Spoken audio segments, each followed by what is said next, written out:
সার্বভৌম স্বাধীন রাষ্ট্র কাতারের উপর হামলা চালানোর মধ্য দিয়ে সব সীমা অতিক্রম করে ফেলেছে ইসরায়েল। তাই ইসরায়েলকে বিচারের মুখোমুখি করতে হুঁশিয়ারি দিয়েছে কাতার।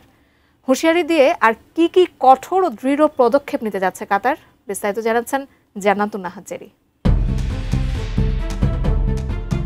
কোনো সার্বভৌম রাষ্ট্রে হামলা চালানো আন্তর্জাতিক আইনের চরম লঙ্ঘন।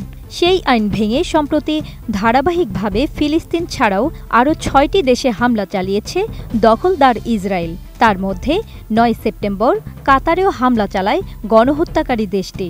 আকাশসীমা লঙ্ঘন করে কাতারের রাজধানী দোহায় হামাস নেতাদের লক্ষ্য করে ক্ষেপণাস্ত্র হামলা চালায় ইসরায়েল। সেই হামলার প্রতিক্রিয়া জানাতে কাতারের পাশে দাঁড়িয়েছে আরব ও মুসলিম বিশ্ব।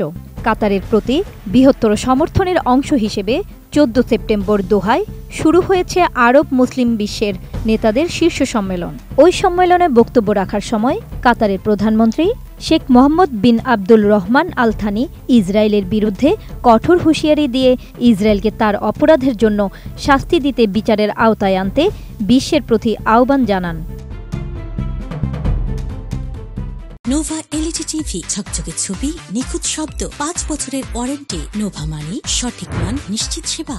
টাইমস অফ ইসরায়েলের এক প্রতিবেদন অনুসারে ওই সম্মেলনে কাতারের প্রধানমন্ত্রী আরও বলেন, আরব বিশ্ব কাতারে ইসরায়েলি বর্বর হামলার নিন্দা জানিয়েছে এবং নিজেদের সার্বভৌমত্ব রক্ষায় কাতার যে আইনি ব্যবস্থা নেবে তাতে তারা সমর্থন জানাবে।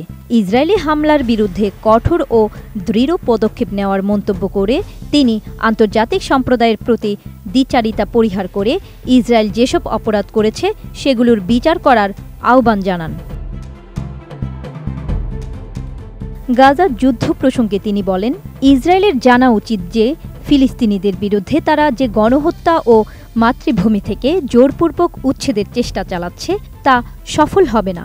যতই তারা মিথ্যা যুক্তি দেখাক, দখলদার ইসরায়েল বারবার গাজা যুদ্ধবিরতির প্রস্তাব প্রত্যাখ্যান করছে এবং ইচ্ছাকৃতভাবে যুদ্ধের পরিধি বাড়াচ্ছে, যা এই অঞ্চলের মানুষ এবং ইসরায়েলিদেরও ঝুঁকির মধ্যে ফেলছে। অন্যদিকে এক মার্কিন মিত্রের ভূখণ্ডে অন্য মার্কিন মিত্রের দ্বারা পরিচালিত এই মারাত্মক হামলা সমালোচনার ঝড় তুলেছে, যার মধ্যে মার্কিন প্রেসিডেন্ট ডোনাল্ড ট্রাম্পের তীব্র নিন্দাও রয়েছে। তবুও তিনি ইসরায়েলের প্রতি সমর্থন প্রদর্শনের জন্য পররাষ্ট্রমন্ত্রী মার্কো রুবিওকেও ইসরায়েলে পাঠিয়েছেন।